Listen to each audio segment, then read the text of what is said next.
Peace and wellness to the family. You are here with Plant Based Oasis and Asher Sekmat. You know what I'm saying? I would say this is another episode of Love Language.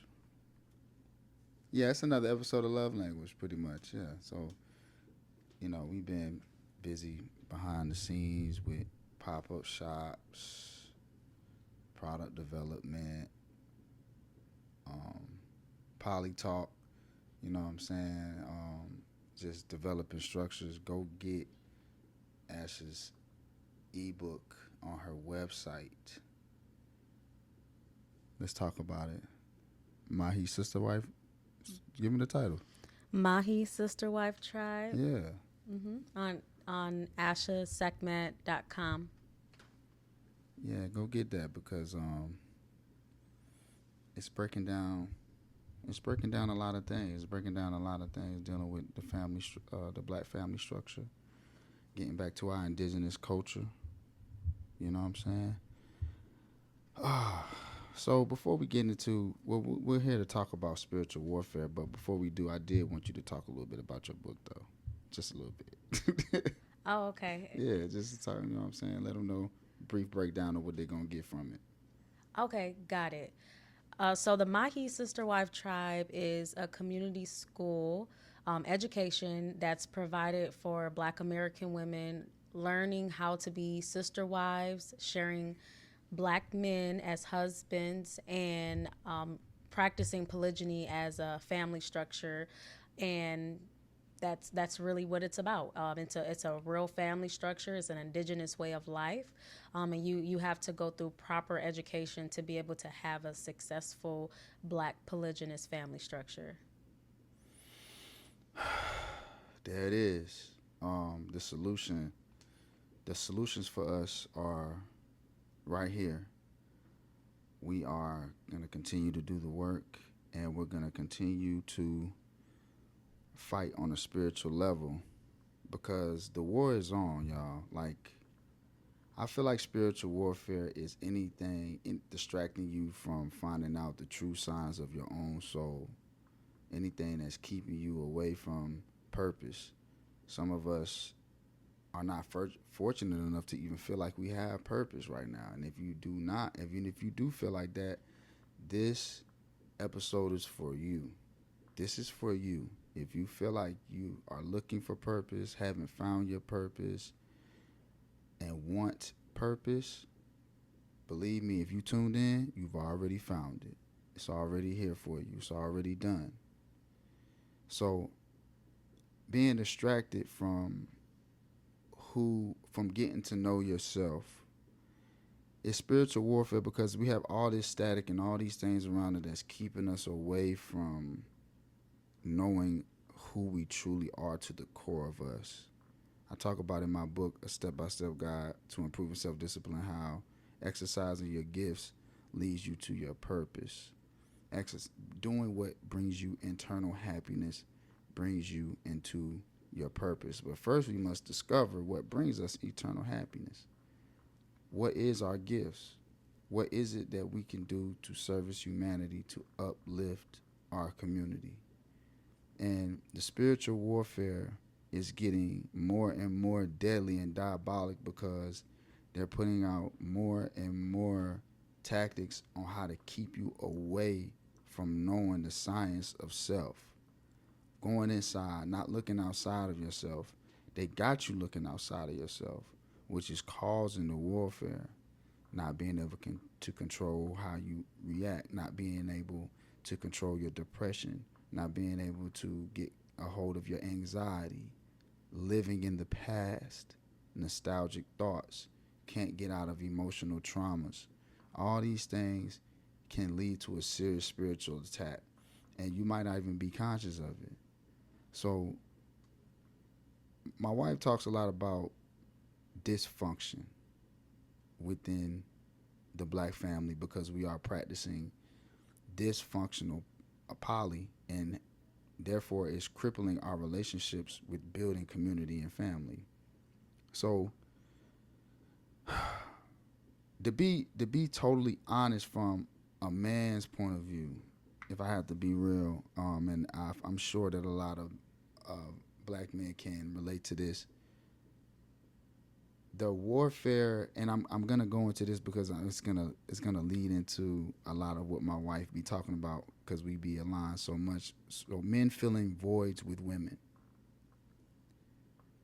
Men filling voids with women. I can speak from a personal experience coming into a personal revelation that I was filling voids with women because I was distant from my mother, right? But I had to discover that, and I started seeing myself declining and spiraling, trying to fill a void because of me not seeing the woman that I had seen all of my life, looking for that in a false sense within black women, sleeping around, dating around, trying because I don't feel complete within. Now, this is interesting because my wife talks a lot about orgasmic energy and how spiritual it is, right?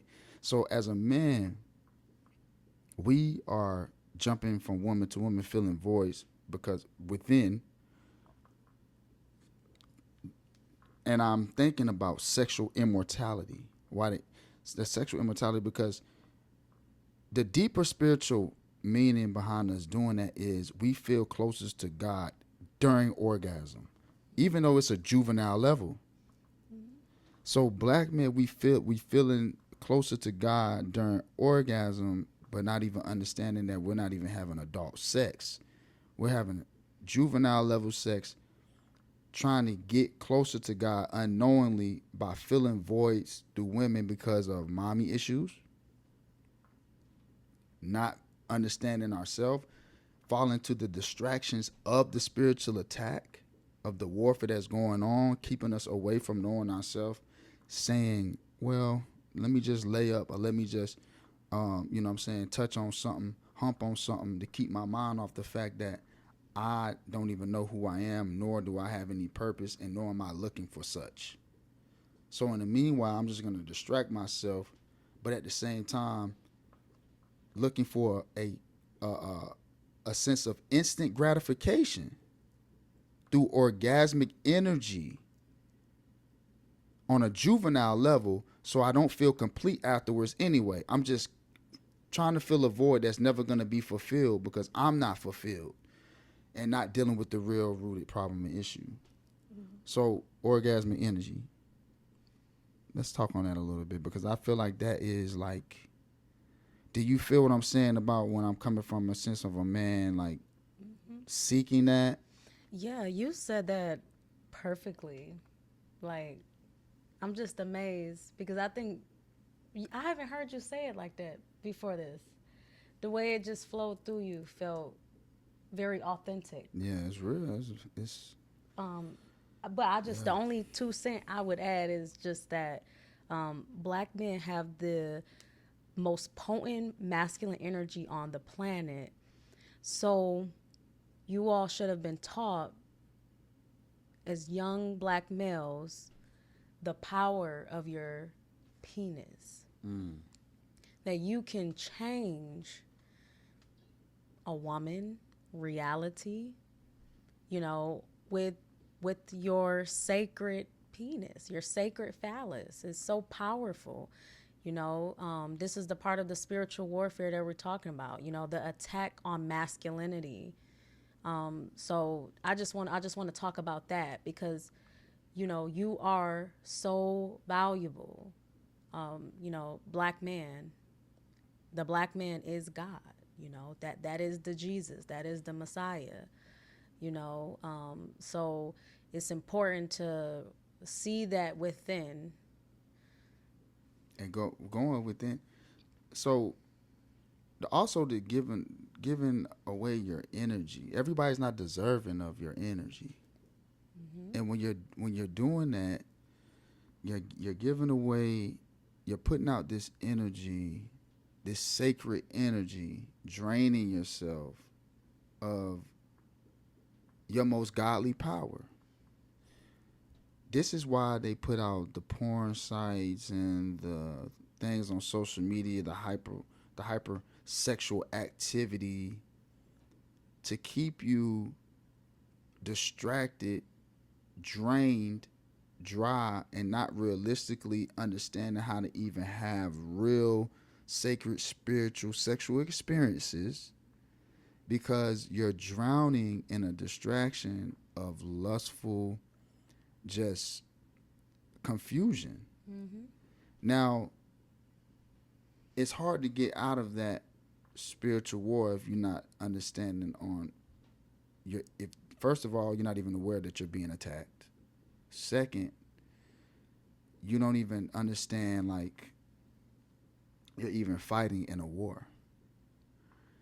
It becomes a part of daily um your daily a lifestyle and activity, and eventually it gets so you get programmed, and then even deeper, as my wife talks about, it becomes a sickness, a spiritual sickness, and it messes up your spiritual anatomy to the point where you're just like you believe that this is you. You're so addicted to the distraction and the illusions of the matrix that you start believing the lie, Mm-hmm. the lies that you're telling yourself and the lies that surround you. And then I've talked about the quantum shift of like you stop living your life and you start creating it. You won't be able to do that until you understand what type of spiritual attacks that you're under, and what type of war tactics are being done upon you, because everybody's different. Just like they say everybody's spiritual journey is different, everybody's spiritual attack looks different. So just like I asked what's your most valuable skill, I also ask I should also ask what's your most vulnerable weakness, because that's where it's gonna come from. It's Mm-hmm. gonna you're gonna get attacked from that angle. So functional like functional living. From my personal experience, and then from getting my eyes open by Asha, was just coming up as a teenager into a young man. I was practicing dysfunctional polygamous relationships, which probably drained me, which probably emotionally exhausted me up until the point in my second life to be able to be uh, to be able to be capable Mm-hmm. of being in one, overcoming that fear, embracing. But since I had so much dysfunction in my life, the hurdle is just, you know what I'm saying? But that's what we were talking about earlier about being aware, being self aware of being self aware and knowing that you don't know, becoming the master student. Right. You don't know what you don't know. That's what my master taught me. Mm. You gotta, you have to recognize, and I was just telling my husband about this earlier. On my self-actualized journey, that's the first step. Is I had to identify that I was sick. Mm. You can't heal if you don't realize or see what's broken. And my one could look at me and say, "Oh, you look very healthy. You eat, plants, and you look fit. You're under 115 pounds, and you're only Mm. 5'2". You look good." Um, but there's spiritual sickness, which all diseases originate in spirit. So it doesn't matter. And for a black person, you're unhealthy if one aspect of your health is not in alignment. You know. Absolutely. So that's a big part of health. Absolutely. I had this bar I was writing to myself. I was doing a mental diet. It was like dwelling in self sabotage, using good health as a camouflage.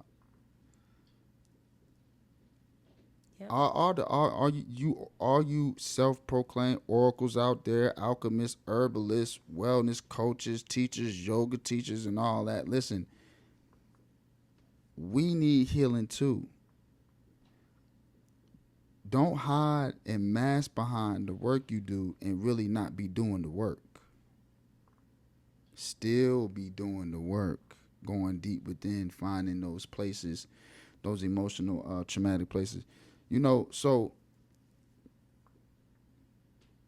I had a, so I had a story that I wanted to share that came that I think I might have told you about it before. But so basically, I was in a spiritual war right before I started Supreme Wellbeing. So I was going through a phase of I wasn't hanging around. I was in real recluse, real isolated, not coming around my folk too much, not going to the functions, and it was said to me that nobody deals with you like that anymore. Okay, let's rewind that before I get to that situation. Before that, I was going through it with at the time me and Mansur's mother was together. We was going through it, and then we wasn't seeing eye to eye. I was sleeping on my homegirl floor because sometimes I wouldn't stay there. It was really unhealthy. I was trying to figure out what I was gonna do because I didn't have access to my property. I couldn't get it, so I didn't really have anywhere to go. But in the midst of that, I still felt like everything was gonna be okay. I was taking it. I wasn't as emotional as I was early on in arguments in different toxic situations in relationships that I had in the past. It's like I just had this balanced emotion. And one night I slept on the floor, and I got bit by this spider. Did I tell you that? Yeah. So this spider, I was sleeping on my hunger, and the spider bit me. And like at first, it was a slow venom, so I didn't really know. I thought it was just like a bite, but it got worse and worse because the venom started like eating my flesh. So I was like at work, and I showed my coworker my leg. I was like, man, what is it? He was like, man, look like you need to go to the hospital, man. That don't look like it might be about to get infected. I said, for real? I'm like, man, I think I got bit by something. So ended up went to the ER. Uh, they was lucky. They was like, lucky you got here when you did, because I still got the hole in my leg to this day. Look like a bullet hole. They had to put a string in the wound to clean it out. Like it was bad, you know. And I just remember being in the ER, smiling. I actually put something on my story like, that damn spider tried to eat me. You know what I'm saying? Hope I don't turn into Spider-Man. Like, well, I might turn into Spider-Man. Like, just Right. be, you know. But I just remember being in a very elevated emotion of true faith and understanding that it's okay. Everything's gonna work out. Even it looked bad, and at the time, like I said, I hadn't started my business. I hadn't really felt like I found true purpose. I was just going through some things within, working through some things on the inward path. But I felt good with that time. With all that happening to me, I felt like I was just A1, right? So I get out the ER, and as I'm walking to my car, I see somebody I know. They're like, "Oh, what's up? What's up?" I'm like, so I look. So it's a guy I know. He like, "Yeah, man, what's going on?" I was like, "Man, I just got, I got bit by a spider, man. I had to get patched up." He was like, "That's crazy." I was like, "Yeah." He was like, "Man, let me know next time you have one of your events going on." At the time, I think he was talking about like a show or like some type of creative event that I had going on. I was like, "All right, I got you, man. I'll let you know. I'll keep you posted." He was like, "Yeah, man, because I want to pop out, man. I want to support you on everything that you do." And I was like, "All right, man, I appreciate that." You know what I'm saying? Took it left. You know what I'm saying? I was like, wow, that was kind of random. You know what I'm saying? But I felt like I attracted that energy because I was maintaining an intentional emotion about everything, even when everything I felt was going wrong. So I left. Boom. So fast forward to when I was at this person's house. I'm not gonna discuss who they were, and they told me, well, nobody really deals with you anymore because you don't come around, and you don't spend time with us like that anymore, and you just be to yourself, and that's probably why nobody really rocks with you like that anymore. And I looked at that person in their face and I said, I don't care if anybody messes with me anymore. I mess with me. And I know that God has something on my life and I'm going to fulfill it. In that moment, with me telling them that was off pure belief. I had no idea about Supreme Wellbeing. I had no idea about Supreme Wellbeing, no business module, no nothing about anything, right? But what I did have was a new love for self, because through that whole thing, I had been 3-4 years vegan or plant based within that time. So I had kept real close to my dietary law, because I always felt like that was the only thing that was keeping me closest to God, was my dietary law. I felt like at that time that was the main thing that was keeping me in my God conscious, was how I was treating myself, how I was keeping my temple, and it was opening me up to what I needed to be guided towards through the power of the Almighty. Shortly after that, I woke up on my baby mother's couch and I said, today is the day that I drastically changed my life. And I just started self-sharing. It's like I just woke up and really realized how valuable I was. And I started helping wanting to service people, sharing information, showing my lifestyle, my daily routine, sharing my thought patterns on certain subjects, sharing ingredients and different things with how I go to the grocery store and shop, just sharing certain aspects of the plant-based lifestyle, right? One of the things that I shared was how I take sea moss every day. That's when Supreme Wellbeing got started, because that's when COVID was coming in, and then just so happened everybody was looking for a credible sea moss vendor. I had no idea.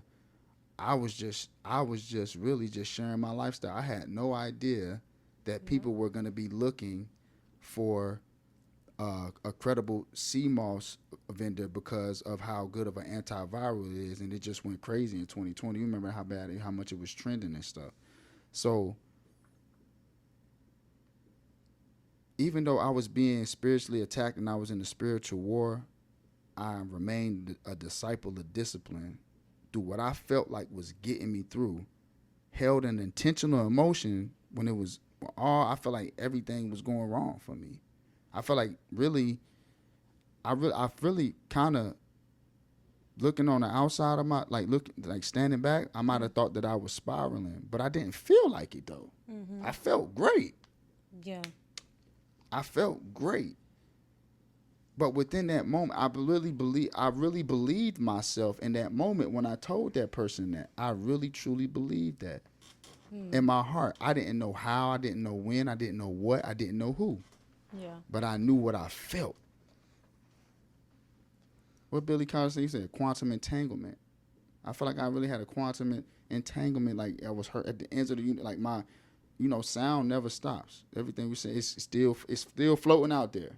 And when I said that, man, it was just something. I just really spoke something that I didn't know at the time into existence, that came into existence and came into my reality as I made conscious decisions to service, to be intentional about my life, to, share how valuable what I got to bring to service others. Yeah, I can definitely resonate with that. I feel like my anchor, similar to yours, although a different path, was always wanting to make the world a better place through servicing my people. People who look like me. I help the planet by helping those who look like me, my own community, by being an embodiment of health myself. I wanted to be an allopathic doctor at one point. I knew since my purpose came to me when I was 12 years old, and I knew I was going to heal to some capacity. So I went down the road of life sciences and acquiring information about health.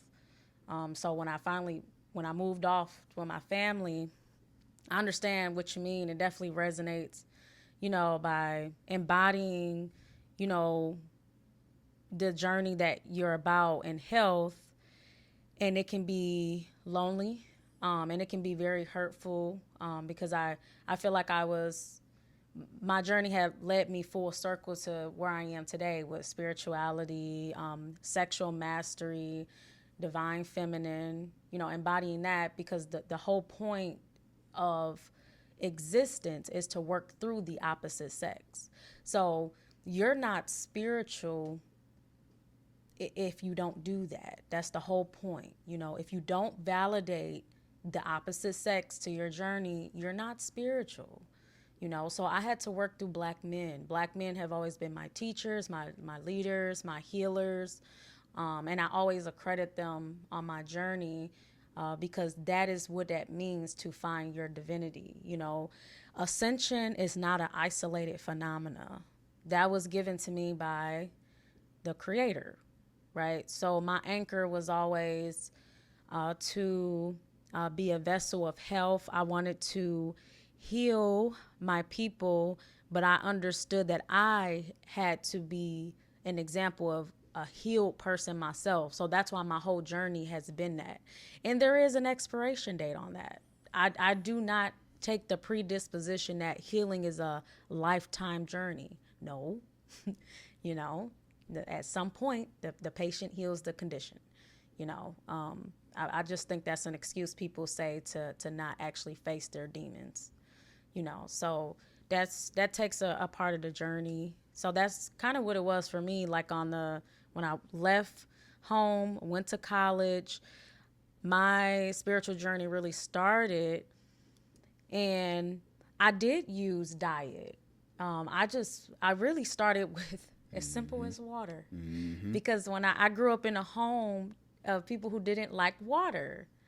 They didn't like water. We ate canned food and fast food.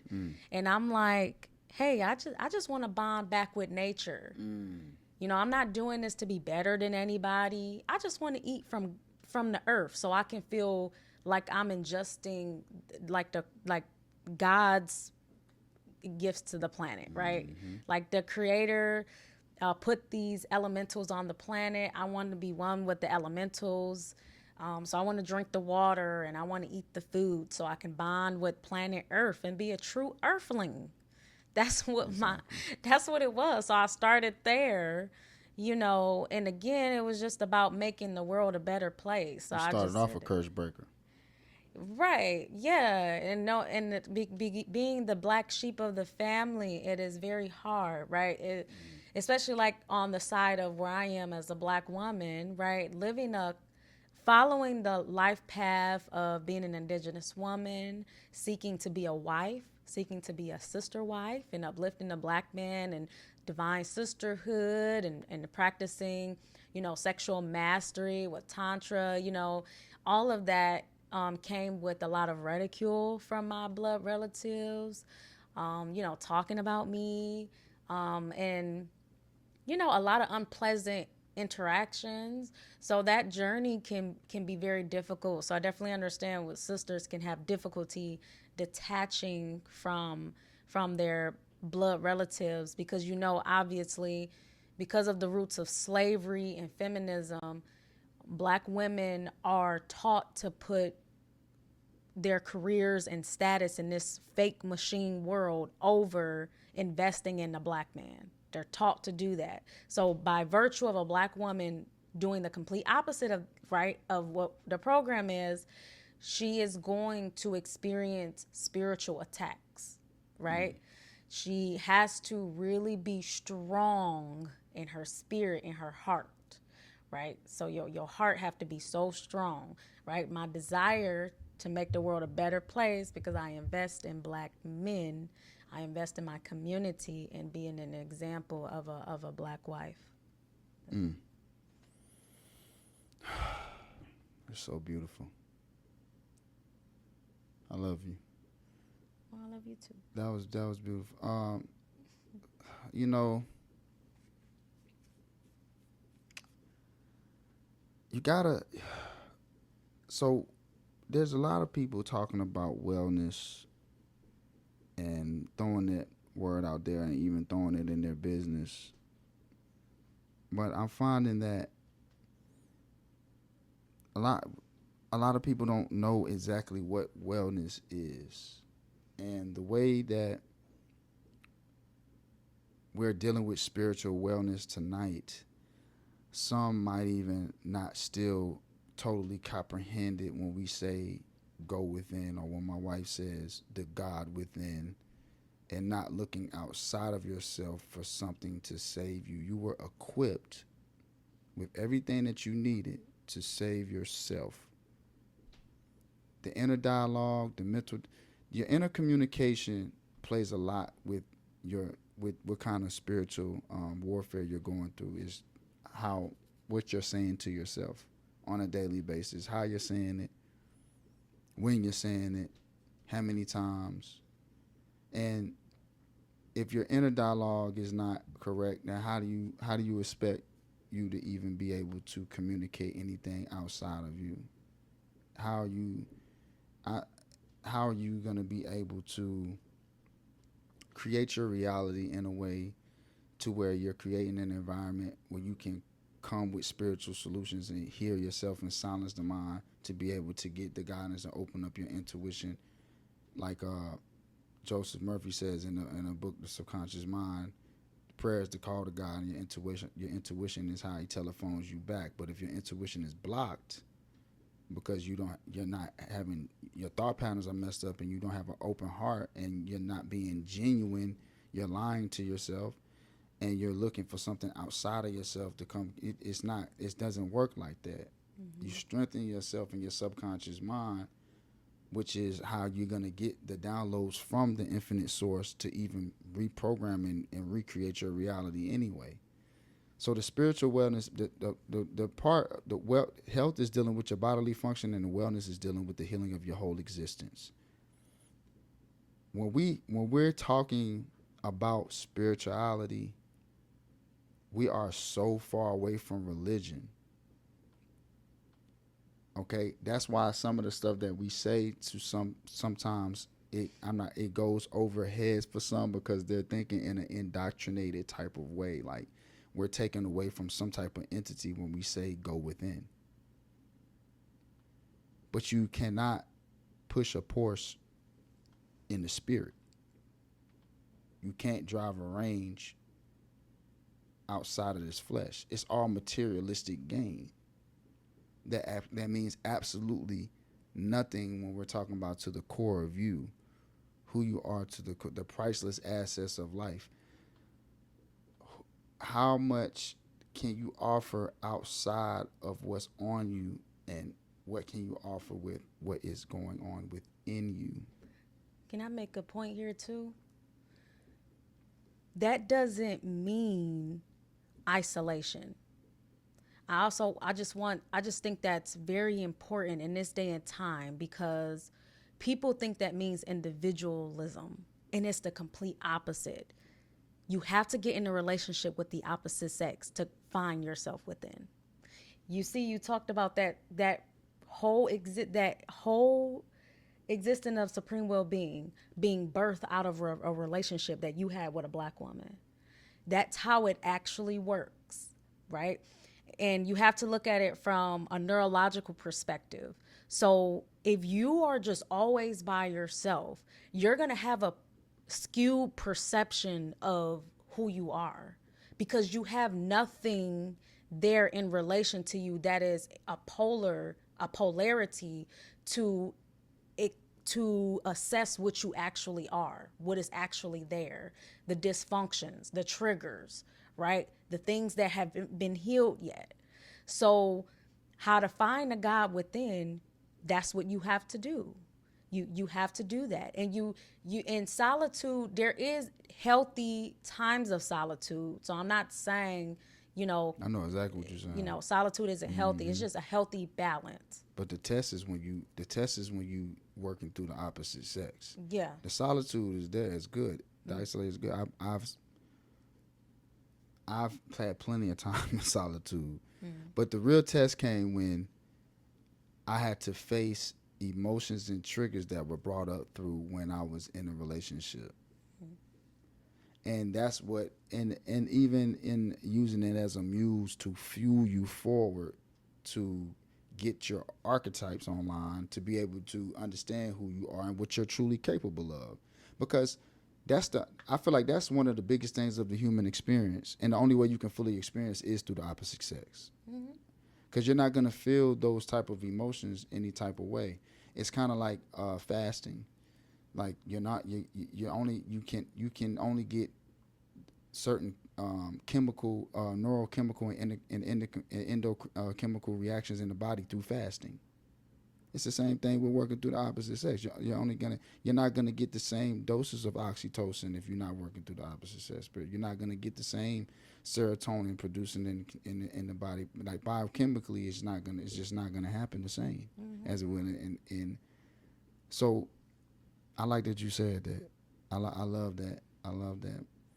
So maybe next time we should come on here and talk about um, some ways that we can protect ourselves from spiritual attacks.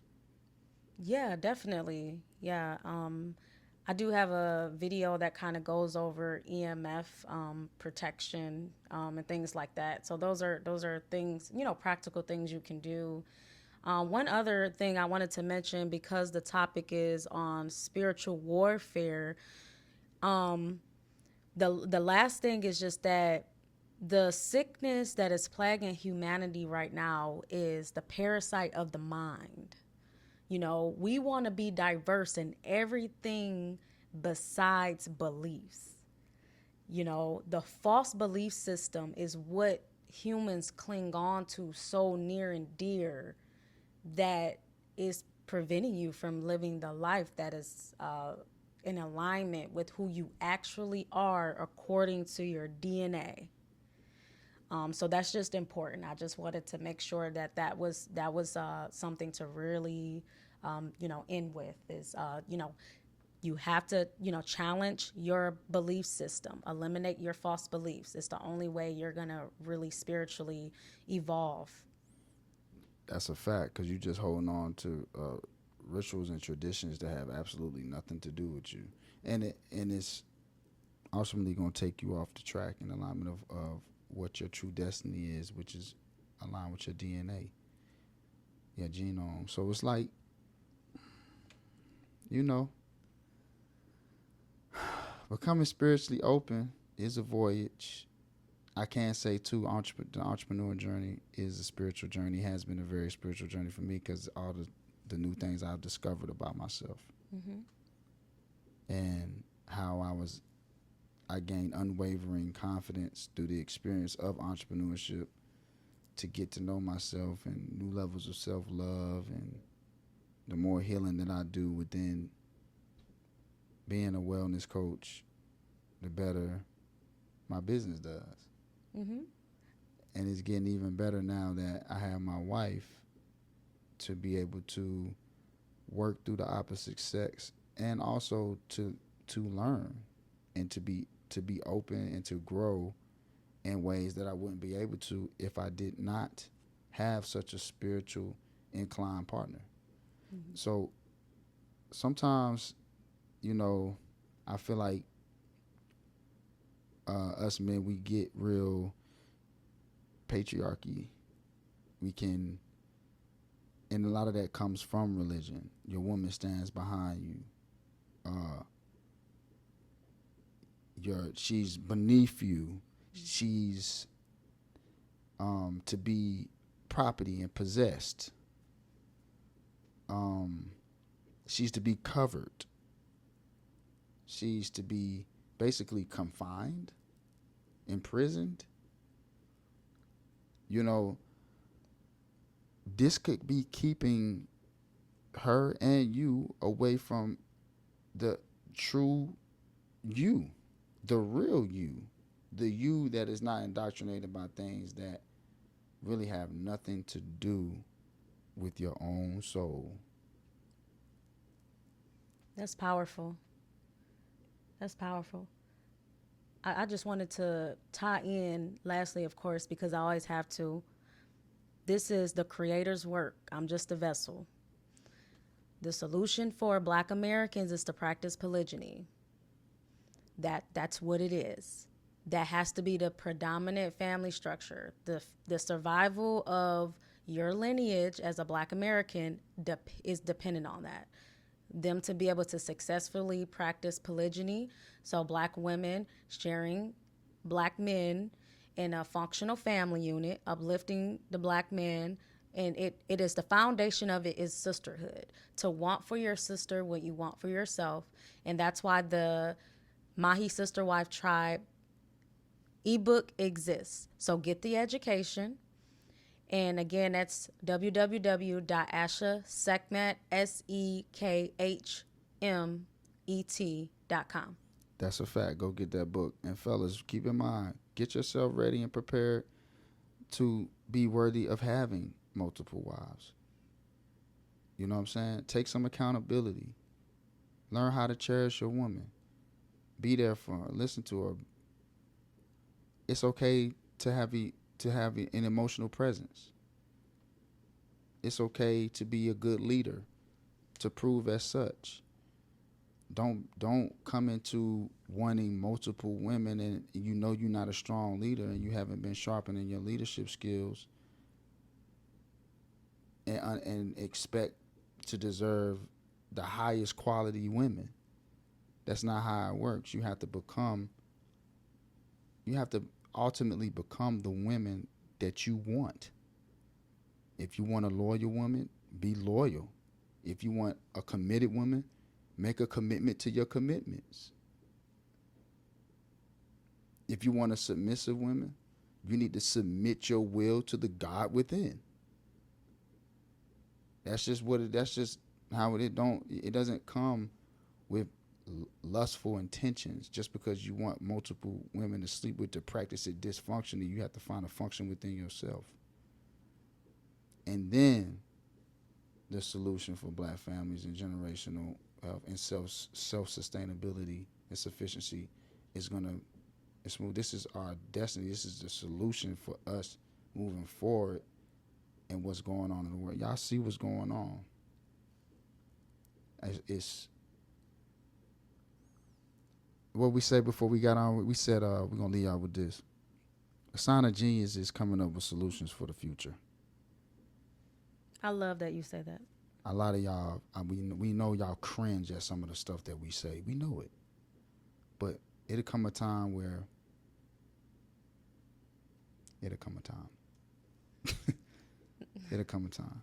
Peace and wellness to the family.